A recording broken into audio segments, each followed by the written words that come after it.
ओम नमः शिवाय। दोस्तों, आप में से बहुत सारे साधकों ने मुझसे पिछली वीडियो देखने के बाद अपने अनुकूल यानी कि आपके लिए कौन सी अप्सरा सबसे अच्छी होगी इसके बारे में मुझसे व्हाट्सएप पर पूछा था और मैंने बहुत सारे साधकों को उनके लिए सबसे अच्छी अप्सरा कौन सी है ये उनके नाम और जन्म के समय को देखकर बताया भी। बहुत सारे नए साधकों को अप्सरा साधना करने की अनुमति भी दे दी है, लेकिन कुछ साधक ऐसे भी हैं जो मुझसे व्हाट्सएप पर मैसेज करके पूछ रहे थे कि क्या अप्सरा साधना को करने से किसी प्रकार का कोई नुकसान भी होता है। वैसे तो मैं खुद ही इस विषय पर वीडियो डालने ही वाला था, क्योंकि मुझको पता है बहुत सारे नए साधकों के दिमाग में ये प्रश्न जरूर आता है कि अगर मैं अप्सरा साधना करूंगा तो क्या मुझको या मेरे परिवार को कोई नुकसान तो नहीं हो जाएगा। देखिए, इस विषय पर मैं आपको आज जानकारी देने जा रहा हूँ, लेकिन वीडियो स्टार्ट करने से पहले मेरी आपसे छोटी सी रिक्वेस्ट है कि प्लीज चैनल को सब्सक्राइब कर लें, ताकि मैं आगे आने वाली वीडियोस में जितनी भी 108 अप्सराओं की साधना की वीडियो डालूं वो वीडियो आप तक पहुंच जाए।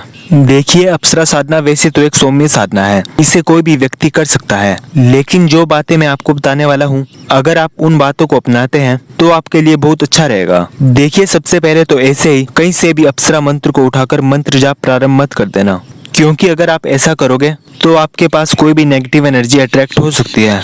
सबसे पहले आपके पास अप्सरा साधना की दीक्षा होना बहुत जरूरी है, मतलब आप जिस व्यक्ति से भी प्राण प्रतिष्ठित अप्सरा यंत्र और माला लें वो व्यक्ति सही होना चाहिए, क्योंकि अभी के टाइम में यूट्यूब में ऐसे व्यक्ति बैठे हैं जिन्होंने कभी खुद अप्सरा साधना नहीं की होती, लेकिन वो फिर भी अपने लालच के लिए आपको अप्सरा यंत्र तो दे देते हैं, लेकिन वो यंत्र और माला बिल्कुल निर्जीव होते हैं, जिस कारण से आपको कई साल लग जाएंगे पर कभी भी अप्सरा प्रत्यक्ष नहीं होगी। इससे आपका बाकी कुछ हो या ना हो, लेकिन आपका समय का नुकसान जरूर हो सकता है। देखिए, मैं सभी लोगों को नहीं कह रहा हूँ, लेकिन कुछ साधक ऐसे जरूर हैं, इसीलिए जिससे भी अप्सरा यंत्र और माला मंगवाएं उस व्यक्ति का सोच समझ कर चयन करें। आपको अगर कोई ऐसा व्यक्ति नहीं मिल रहा है तो आप मुझसे व्हाट्सएप पर कॉन्टेक्ट कर सकते हैं, मैं आपको प्राण प्रतिष्ठित अप्सरा यंत्र और माला आपके पते पर पहुँचा दूंगा। देखिए, अप्सरा साधना बिना अप्सरा यंत्र और माला के तो हो ही नहीं सकती। अब बात करते हैं कि क्या अप्सरा साधना अगर आप अप्सरा साधना यंत्र और माला लेने के बाद प्रारंभ कर देते हैं तो क्या आपको कोई नुकसान भी हो सकता है। जी हाँ, बिल्कुल हो सकता है। अगर आप क्रोध भैरव मंत्रों के द्वारा अप्सरा साधना करते हो तो अप्सरा आपसे 1 महीने में ही सिद्ध हो जाएगी। 1 महीने तो छोड़ो,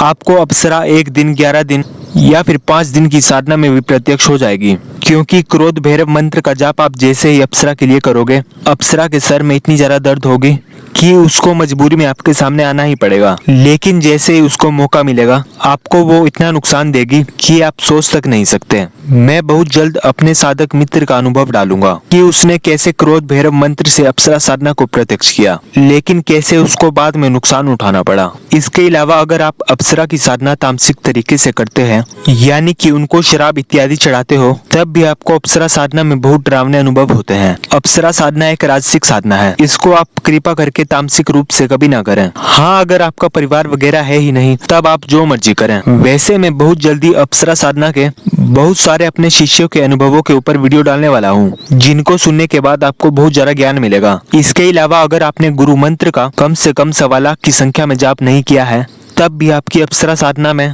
थोड़े बहुत आपको डरावने अनुभव आ सकते हैं। चाहे आप शिव जी को गुरु बना के ओम नमः शिवाय मंत्र का जाप ही क्यों ना करें, लेकिन गुरु मंत्र का जाप अगर आप कर लेते हो तो आपको बहुत जल्दी अप्सरा साधना में अच्छे अनुभव आते हैं, क्योंकि गुरु मंत्र से आपका बहुत ज्यादा तपोबल बढ़ता है। इसके अलावा अगर आपके पास रक्षा माला होगी तब भी आपको कोई नुकसान नहीं हो सकता। बस आप जब भी अप्सरा मंत्र का जाप करें वो माला अपने गले में डाल लें, आपको कोई भी नकारात्मक ऊर्जा छू तक नहीं सकती। अब अगर आप अप्सरा साधना करते हो वो भी वैदिक मंत्रों से सही यंत्र और माला लेकर, साथ ही में अप्सरा साधना से पहले आपने कम से कम 1.25 लाख गुरु मंत्र का जाप किया हो और अगर आपके गले में रक्षा माला हो तो आपको इस साधना से लाभ ही लाभ होगा, आपको कोई भी नुकसान हो ही नहीं सकता। मैं नहीं चाहता कि आप शॉर्टकट के चक्कर में तामसिक या क्रोध भैरव मंत्र से अप्सरा साधना करें, इसीलिए मैंने आपको ये सभी बातें बताई। अभी भी अप्सरा साधना से संबंधित बहुत सारे ऐसे रहस्य हैं जिनको मैं आपको आगे आने वाली वीडियोस में बताने वाला हूँ, और जो बातें मैं आपको बताऊंगा वो आपको कोई नहीं बताएगा, लेकिन जो भी सच है फिर चाहे वो कड़वा ही क्यों ना हो मैं आपको जरूर उसके विषय में बताऊंगा। बाकी अगर आप प्राण प्रतिष्ठित अप्सरा यंत्र, अप्सरा माला या रक्षा माला इनमें से किसी भी सामग्री को मंगवाना चाहते हैं तो आप मुझको व्हाट्सएप पर मैसेज कर सकते हैं, आपकी सामग्री आपके पते पर पहुंचा दी जाएगी। इस वीडियो के लिए इतना ही। आप सभी मेरे साथ कहिए ओम नमः शिवाय।